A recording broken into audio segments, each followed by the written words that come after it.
You're too heavy for my horse. Merchant rejected obese girl. Mountain man carried her himself. The summer sun hung merciless over Fort Laramie in the Wyoming Territory, 1837. Dust devils danced across the parched earth where trappers, traders, and travelers congregated around the bustling trading post. The air smelled of horse sweat, wood smoke, and opportunity, the particular scent of the American frontier where fortunes were made and lost on the turn of a card or the quality of a beaver pelt. Sarah Hutchins stood beside the merchant's wagon, her face flushed crimson beneath her bonnet. At 23 years old, she carried herself with dignity despite the whispers that followed her wherever she went. Her frame was substantial, her dress straining at the seams, but her eyes held an intelligence and kindness that most folks overlooked in favor of cataloging her physical shortcomings. "I already paid you half in independence," Sarah said, her voice steady despite the tremor in her hands. "We had an agreement, Mr. Blackwell." Silas Blackwell, a rail-thin merchant with a pencil mustache and calculating eyes, shook his head with theatrical regret. "That was before I knew the full extent of the situation, Miss Hutchins. My horses can't bear such weight all the way to Oregon. It ain't personal, just simple arithmetic." Around them, a crowd had begun to gather. Frontiersmen in buckskin, soldiers from the fort, Lakota traders with their travois loaded with buffalo hides, all stopped to watch the drama unfold. Sarah felt each stare like a brand against her skin. "You can't just leave me here," she said, hating how her voice cracked. "I sold everything I had to make this journey. My aunt is waiting for me in the Willamette Valley." Blackwell scratched his chin, making a show of consideration. "Tell you what, you lose 40, maybe 50 pounds, and we'll talk about you joining up with another wagon train come spring. Best I can offer." Laughter rippled through the crowd, cruel, thoughtless laughter that confirmed every fear Sarah had harbored since childhood. She had endured such mockery in Philadelphia, had fled west hoping for a fresh start, only to find that cruelty knew no boundaries of geography. "Your horse carried 200 pounds of flour without complaint," Sarah pointed out, her chin rising defiantly. "I watched you load it myself." "Flour don't shift around or spook the animal," Blackwell countered. "You want to ride to Oregon, you slim down or you find another way. Them's your choices." Sarah's hands balled into fists at her sides. She would not cry. Not here. Not in front of these strangers who had already judged her and found her wanting. She had survived worse than public humiliation. She had survived. "Reckon I can help with that." The voice came from the edge of the crowd, deep and rough as river stones. The assembly parted to reveal a man who seemed hewn from the mountains themselves. He stood well over 6 feet, with shoulders broad enough to block out the sun. A thick beard covered the lower half of his face, and his hair hung past his collar in dark waves. He wore buckskin trousers and a worn leather vest over a homespun shirt, and a large Bowie knife hung at his hip beside a well-used Hawken rifle. Mountain man, Sarah thought. She'd seen them before. Solitary figures who came down from the high country to trade furs and resupply before disappearing back into the wilderness. They were a breed apart, harder than the rocks they climbed, wilder than the animals they hunted. "This ain't your concern, Bridger," Blackwell said, his tone wary. "Making it my concern," the mountain man replied, his gray eyes fixed on the merchant with an intensity that made Blackwell take a step back. "Lady paid you for passage. Honor demands you deliver." "I told you my horses—" "Your horses are fine. Your character's what's lacking." Bridger moved through the crowd with surprising grace for a man his size. Up close, Sarah could see the weathering of years on his face, the small scars that spoke of close encounters with claw and bullet and blade. She placed his age around 35, give or take. "Where you headed, ma'am?" "Oregon City," Sarah managed, startled to be addressed directly. "My aunt runs a boarding house there. She's expecting me." "That's a far piece." Bridger studied her for a moment, and Sarah braced herself for the judgment she had seen in countless other eyes, but his gaze held no mockery, only assessment. "You got supplies?" "Some, enough for the journey if I'm careful." Bridger nodded once decisively. He turned back to Blackwell. "Give her back her money. Now see here. All of it, every cent. Something in Bridger's tone suggested that arguing would be unwise. Blackwell muttered under his breath, but reached into his coat and produced a leather purse. He counted out bills and coins into Sarah's outstretched hands, his movements jerky with suppressed anger. There, we're square, and I'll thank you not to interfere in my business again, Bridger. Then conduct your business with honor, and I won't have to. Bridger waited until Blackwell had stomped back to his wagon before addressing Sarah again. You got a bedroll? Good walk-in boots? Yes, but I don't understand. I'm heading west myself. Got business in the Blue Mountains, then I'm wintering near the Columbia. Oregon City's on the way. He paused, and something that might have been a smile flickered in his eyes. Could use the company. Gets lonesome, talking to yourself for weeks on end. Sarah's heart hammered against her ribs. Mr. Bridger, I appreciate your kindness, but I can't possibly walk all the way to Oregon. It's over 1,000 miles. Closer to 900 from here, but who's counting? That almost smile again. And we won't be walking the whole way. There's river passage part of the distance, and I got a cache of supplies and 2 good mules waiting at Independence Rock. We'll manage. I don't have money to pay you. Didn't ask for any. Bridger adjusted the rifle on his shoulder. But I will ask that you pull your weight with camp chores. I ain't no nursemaid, and the trail don't forgive weakness. You game for that? Sarah looked at him, really looked at him. Beneath the rough exterior and the dangerous reputation that all mountain men carried, she saw something unexpected. Decency. A code of conduct that meant something out here where law was sparse and survival depended on character. Why are you doing this? She asked quietly. You don't know me. Know enough. You got courage, standing up to Blackwell like that. And I know what it's like to be judged for things you can't help. His voice softened almost imperceptibly. My ma was a big woman, strongest person I ever knew in body and spirit. Died when I was 12, and I learned real quick that strength comes in all sizes. Most folks never figure that out. Something in Sarah's chest loosened, a knot she hadn't even realized was there. I can cook, she offered, and mend. And I know medicinal herbs. My mother was a healer. Then we got ourselves an arrangement. I'll get you to Oregon City safely, and you'll earn your keep along the way. We leave at first light tomorrow. Meet me at the North Gate. He started to turn away, but Sarah reached out, stopping just short of touching his arm. Mr. Bridger, thank you, truly.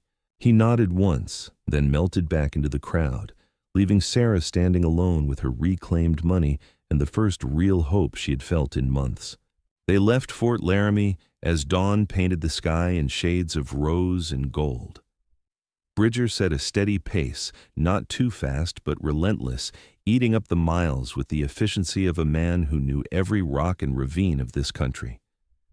Sarah struggled at first, her legs unused to such sustained effort, but she gritted her teeth and kept pace. She would not give him reason to regret his kindness. The first 3 days passed in relative silence. Bridger was not much for small talk, and Sarah was too focused on putting one foot in front of the other to attempt conversation. Each evening, he would scout their campsite with practiced efficiency, positioning them near water and shelter. He showed her how to gather deadwood properly, how to build a fire that gave maximum heat with minimum smoke. Smoke draws attention, he explained on the 3rd night as she arranged kindling in the pattern he had demonstrated. Out here, you got to assume someone's always watching. Could be friendly Shoshone, could be Blackfeet looking for scalps and horses, could be worse. White men without conscience are often the most dangerous predators on the frontier. You're very cautious, Sarah observed. Cautious men live longer. He checked the surrounding darkness one more time before settling down across the fire from her. You did good today. 14 miles by my reckoning. Sarah felt an absurd flush of pride at the compliment.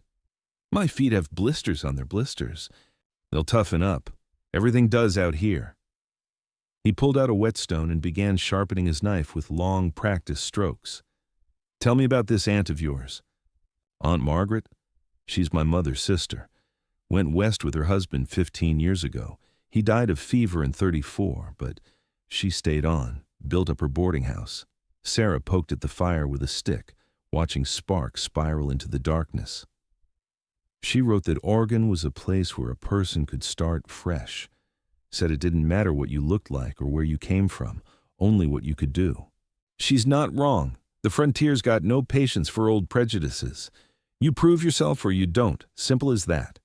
He tested the knife's edge against his thumb, apparently satisfied with its sharpness. What about you? What are you hoping to find in Oregon? Sarah considered the question. Peace, I suppose, a place where I'm not defined by, she gestured vaguely at herself, by other folks' limited thinking. Yes, exactly that. Bridger nodded. My given name's Jacob, by the way. Jacob Bridger. Seems silly to stand on formality when we're sharing a campfire. Sarah, just Sarah, she smiled. Jacob suits you better than Hey You or Mountain Man. Reckon it does at that. The days began to blur together, each one a repetition of the last. Wake before dawn, walk until late afternoon, make camp, sleep, repeat. But Sarah found herself growing stronger. Her legs no longer screamed in protest after the first mile. Her lungs adapted to the thin air and constant exertion, and slowly, almost imperceptibly, conversation began to flow more easily between her and Jacob. He told her about the mountains in winter, how the snow came up to your chest and the silence was so profound you could hear your own heartbeat. He described grizzly bears that stood 9 feet tall and weighed half a ton, buffalo herds that stretched to the horizon, and native tribes with customs as rich and complex as any European nation. In turn, Sarah shared stories of Philadelphia, the crowded streets, the libraries filled with books, the theaters where actors performed Shakespeare to packed audiences. She told him about her mother's herb garden and the patients who came seeking remedies for ailments both physical and spiritual. You ever wish you'd stayed in the city? Jacob asked one evening as they made camp near a creek. Sometimes. There's comfort in civilization. But there's also, she paused, searching for the right words, suffocation. Everyone watching, judging, finding you lacking. At least out here, the challenges are honest. A mountain doesn't care what you look like, only whether you can climb it. Truth in that, he said about building the fire while Sarah fetched water. Though I'd argue the mountain does judge you. Just judges what matters. On the 10th day, they reached Independence Rock, a massive granite outcropping that rose from the plains like a beached whale. Names and dates had been carved into its surface by countless travelers, a registry of those who had passed this way before. Jacob's cache was nearby, buried in a carefully concealed pit. 2 mules waited in a makeshift corral, both sturdy animals with gentle eyes. Meet Sam and Delilah, Jacob said, scratching the gray mule behind her ears. Best pack animals you'll find this side of the Rockies. With the mules carrying supplies, the pace became slightly easier. They made better time, covering 20 miles some days. The landscape began to change as they climbed higher. Pine forests replaced scrub grass, and the air took on a crisp edge even in summer. It was on a narrow trail through thick timber that they heard the scream. Jacob's hand went to his rifle instantly, his entire body tensing. Stay with the mules, he ordered, already moving toward the sound. But Sarah followed, curiosity and concern overriding caution. They found the source 50 yards from the trail, a young boy, no more than 8, trapped beneath a fallen log. A woman, presumably his mother, was frantically trying to lift the timber, but it was far too heavy for her alone. "Help us," she cried when she saw them. "Please, I can't get it off him." Jacob assessed the situation in seconds. The log was massive, easily 3 feet in diameter. It would take considerable strength to move it, and the boy's leg was pinned at an awkward angle beneath it. "Ma'am, I'm going to lift on the count of 3. You pull him clear the instant you can." Jacob positioned himself at the log's midpoint, planting his feet wide. 1, 2, 3. His muscles bunched beneath his shirt as he heaved upward. The log shifted an inch, then 2. The woman grabbed her son and yanked him free, just as Jacob let the timber drop back with a ground-shaking thud. "Let me see," Sarah said, kneeling beside the boy. She ran her hands gently along his leg, probing for breaks. The boy whimpered but held still. Badly bruised, maybe a hairline fracture here. She pointed to a spot just below the knee. It needs to be splinted and wrapped. Do you have any whiskey? The woman nodded mutely, still in shock. Good. Give him some for the pain, then give me the rest. I'll need to make a poultice. Sarah looked up at Jacob. I'll need cattails if there are any nearby, and yarrow if you can find it. Creek's back a ways. I'll find what you need. For the next 2 hours, Sarah tended to the injured boy while his mother, a widow named Mrs. Garrett traveling to join relatives in Oregon, watched with tearful gratitude. Jacob built a proper shelter and supplemented their meager supplies with a freshly killed rabbit. I don't know how to thank you both, Mrs. Garrett said as they prepared to leave the next morning. If you hadn't come along, trail takes care of its own, Jacob said simply. You rest here another day or two before you move on, and keep that boy off his feet for a week minimum. As they walked away, Sarah glanced back to see Mrs. Garrett still waving. You do that often? She asked Jacob. Help people? When needed. Most folks out here do. He was quiet for a moment, then added, You did good back there. That boy's leg would have gone septic without proper care. My mother taught me well. She'd be proud, I reckon. The compliment, simple and sincere, warmed Sarah more than any eloquent praise could have. 3 weeks into their journey, summer storms rolled in with biblical fury. Rain lashed down in sheets, turning the trail to mud and every depression into a treacherous pool. They took shelter in a shallow cave, huddled around a sputtering fire that Jacob coaxed into reluctant life. This'll blow over by morning, he said, though his tone suggested he was trying to convince himself as much as her. Always does, but it didn't. The storm raged for 3 days, confining them to the cave and testing the limits of their patience and provisions. On the second day, as they rationed their dwindling supplies, Sarah caught Jacob watching her with an expression she couldn't quite decipher. What? She asked. Nothing, just, you surprised me is all. How so? He seemed to struggle with the words. I've known men, strong men, experienced frontiersmen, who would have quit by now, given up. But you just keep going, never complain, never ask for special treatment. You got sand, Sarah Hutchins. I had good motivation to keep going, she said softly, and a good guide. Something passed between them in that moment, unspoken but tangible. Jacob cleared his throat and turned back to the fire, but Sarah caught the flush creeping up his neck above his beard. The storm finally broke on the 4th morning, revealing a world scrubbed clean and gleaming. They emerged from the cave to find that a flash flood had washed out part of the trail ahead, forcing them to detour north through rougher country. It was in this rough country, scrambling over fallen logs and navigating steep inclines, that disaster struck. Sarah's foot slipped on wet moss, and she tumbled backward, sliding down an embankment before Jacob could catch her. She came to rest against a boulder, pain exploding through her ankle. Don't move! Jacob was beside her in seconds, his hands gentle as he examined her injury. Can you wiggle your toes? She could, though it hurt abominably. I'm sorry, she gasped. I should have been more careful. Wasn't your fault. That moss is slicker than river ice. He sat back on his heels, thinking. It's not broken, but it's a bad sprain. You're not walking on that for a few days at least. I'll slow you down. Then I'll slow down. He said it as if it were the simplest thing in the world. We'll make camp here, let that ankle rest. But your business in the Blue Mountains? We'll keep. His gray eyes met hers, unwavering. I don't leave partners behind, Sarah, not for anything. They stayed put for 5 days while Sarah's ankle healed. Jacob hunted and fished, keeping them supplied with fresh meat. He fashioned a crutch from a forked branch and helped her hobble around camp when she grew restless. At night, they talked. He told her about the year he spent living with a Crow tribe, learning their language and customs. She told him about the day she realized she would always be seen as different, when a boy she fancied had laughed at the very notion of courting her. His loss, Jacob said flatly. You have to say that. I don't have to say anything, and I don't. He poked at the fire, not looking at her. You're good company, Sarah. Smart, capable, kind, Any man with sense would see that. But not all men have sense. No, most are damn fools.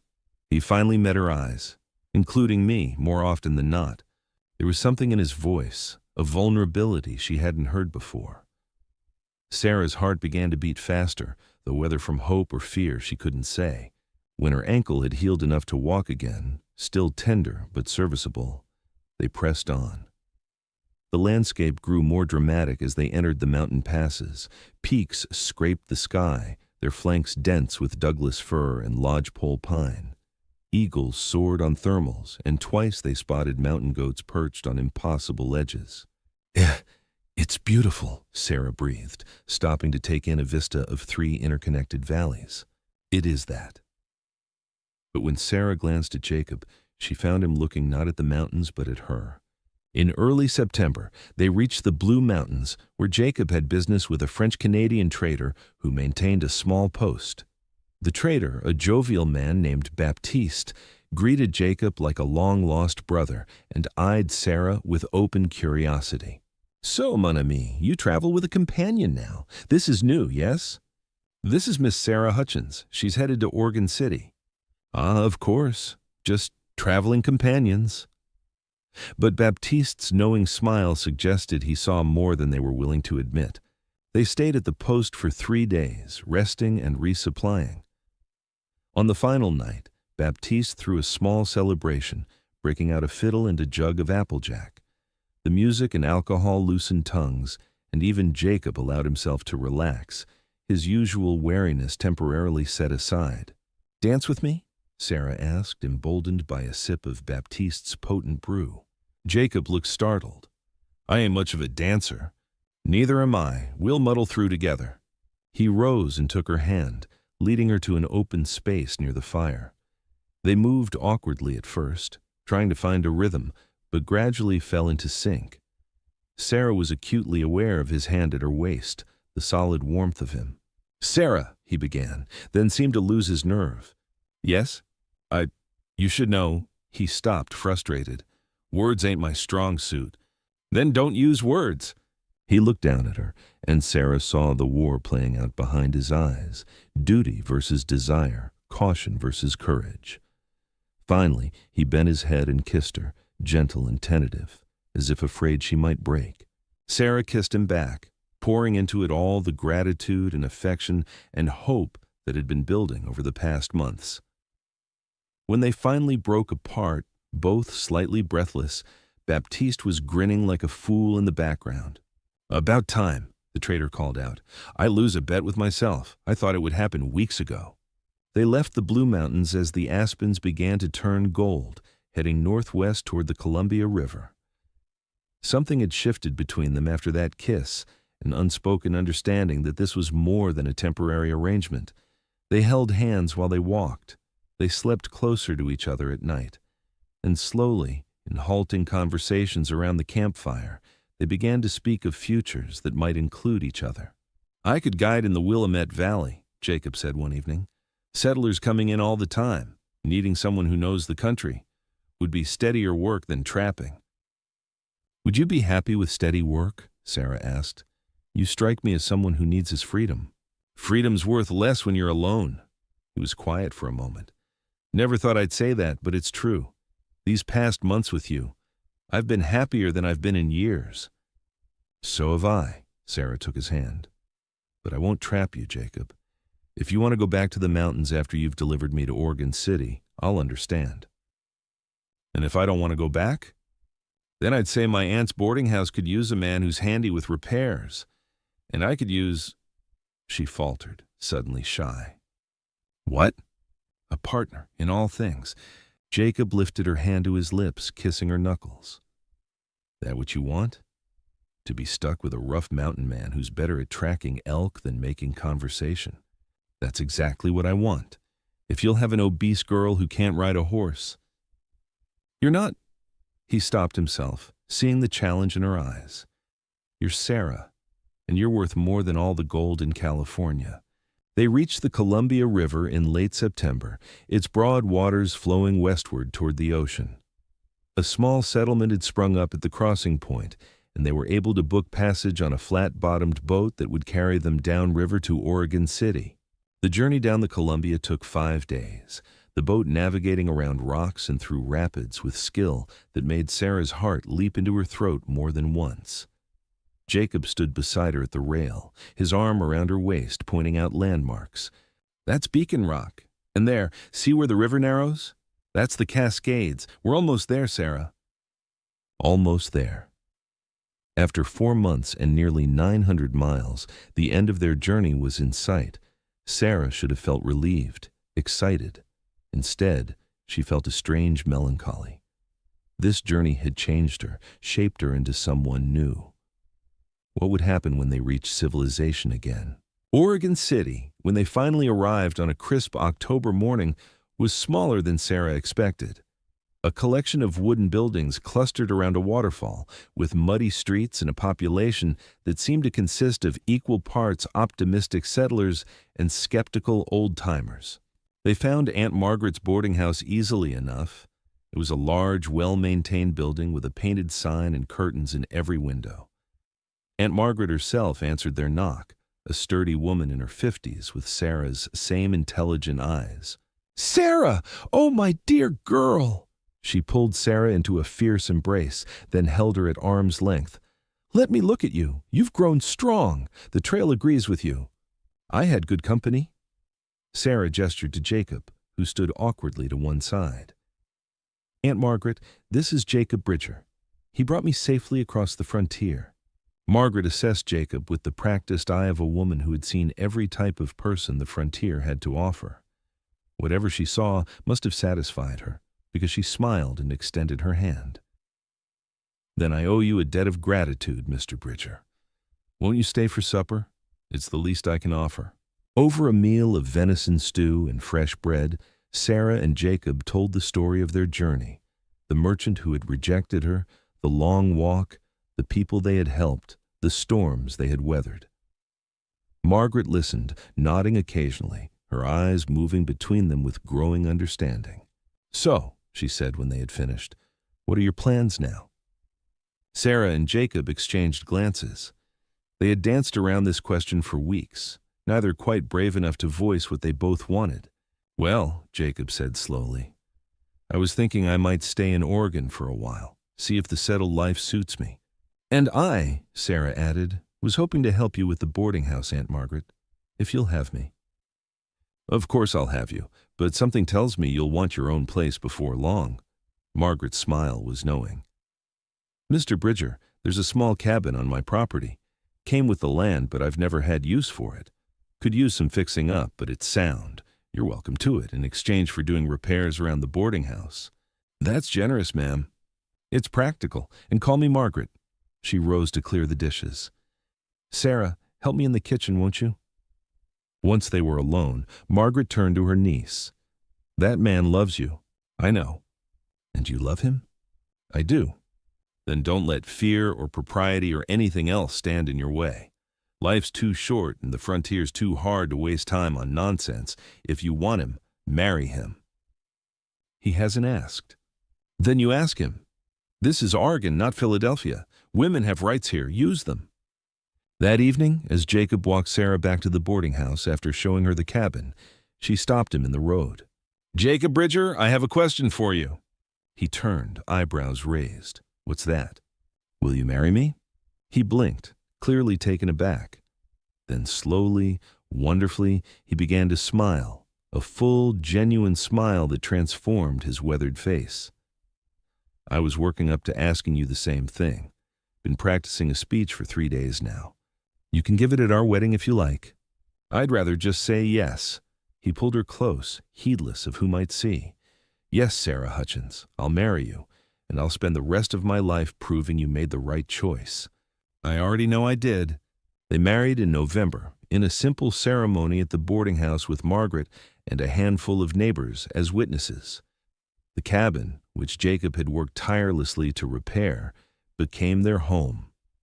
He found work as a guide and wilderness consultant, using his knowledge to help new settlers survive their first winters. Sarah assisted Margaret at the boarding house and began cultivating an herb garden, offering remedies to those who needed them.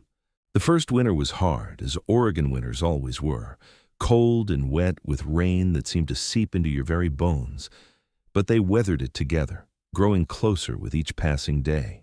5 years later, 1842, Sarah Bridger stood in her garden, one hand pressed to the small of her aching back, the other shielding her eyes from the spring sun. The herb garden had expanded considerably, now including 3 raised beds in a small greenhouse Jacob had built. Patients came from miles around for her remedies.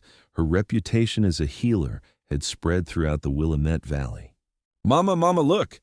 She turned to see her daughter, 4-year-old Margaret Rose, racing toward her with Jacob following at a more sedate pace.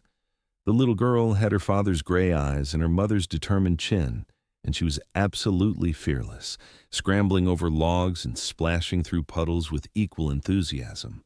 "What is it, Rosie?" "Papa found a frog, a big one." "Not that big," Jacob said, scooping his daughter up and setting her on his shoulders. His beard was shot through with more gray now, and laugh lines crinkled the corners of his eyes.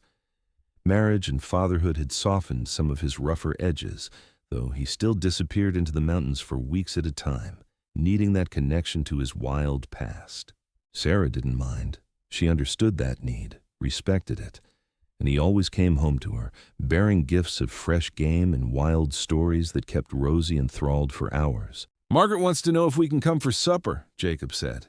"She's making that pot roast you like." "Of course, though I should warn you, she's probably going to try to set up her new boarder with someone. She's been matchmaking again." Some habits never change. Jacob set Rosie down so the girl could chase after a butterfly. He moved to stand beside Sarah, his arms sliding around her expanded waist. "How are you feeling?" Large, ungainly, ready for this baby to arrive. She was 7 months pregnant with their second child, and while the pregnancy had been easier than the first, she was still uncomfortable in the humid spring weather. "You're beautiful," Jacob said firmly. "Always have been, always will be." Still practicing that speech? "Don't need practice for the truth," he kissed her temple. "I was thinking, after the baby comes and you're feeling up to it, maybe we could take Rosie up to the mountains for a bit. Show her where I used to trap, let her see the high country. She'd love that. So would I." Sarah leaned into him, content. "Can you believe it's been 5 years? Sometimes it feels like yesterday we were walking across the frontier, and sometimes it feels like a lifetime ago." "Best lifetime I've ever lived." Jacob was quiet for a moment, watching their daughter dance through the garden. "You know what I think about sometimes? That day at Fort Laramie. If I just kept walking, minded my own business, but you didn't. You stopped, and you helped, and you changed everything." Sarah took his hand. "You carried me, Jacob, not just those first 10 miles, all the way to a new life, to this." "We carried each other," he corrected. "Still do." Rosie came running back, her hands cupped carefully. "Mom, I found seeds. Can we plant them?" "We can. Come here, I'll show you how." As Sarah knelt in the rich Oregon soil, teaching her daughter the art of coaxing life from the earth, Jacob watched his family with a sense of profound gratitude. He thought of all the trails he had walked, all the mountains he had climbed, all the adventures he had survived. None of it compared to this, the simple, extraordinary joy of being home. That evening, as they walked to Margaret's boarding house for supper, a new family was unloading their wagon in front of the building. The woman looked tired and worried, her husband thin and obviously ill. Sarah and Jacob exchanged glances, and without a word, moved to help. "Welcome to Oregon," Sarah said warmly, taking a box from the woman's arms. "You've come a long way. Let us help you get settled." "We don't have much money," the woman began, but Margaret appeared on the porch, waving away the concern. "We'll figure it out. Right now you need rest and a good meal. Come inside." As they ushered the family in, the woman caught sight of Sarah and hesitated, her eyes taking in Sarah's size, her obvious pregnancy. For a moment, Sarah braced herself for the old judgments, the familiar dismissal, but the woman simply smiled, genuine and grateful. "Thank you, truly. The kindness of strangers has carried us this far. I pray we can pay it forward someday. You will, Jacob said with certainty. That's how the frontier works. We all carry each other. Later that night, with Rosie asleep in her little bed and the house quiet around them, Sarah and Jacob sat by their fireplace. He was carving a small wooden horse for their daughter while Sarah mended a shirt. It was ordinary, domestic, peaceful, everything Sarah had once believed she would never have. Jacob? Thank you. For seeing past what everyone else saw, for carrying me when I couldn't walk, for loving me. He set down his carving and moved to sit beside her, taking her hand.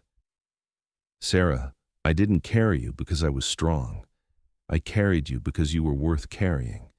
And you've carried me right back, carried me into a life I never dreamed I'd have, a home, a family, purpose beyond just surviving.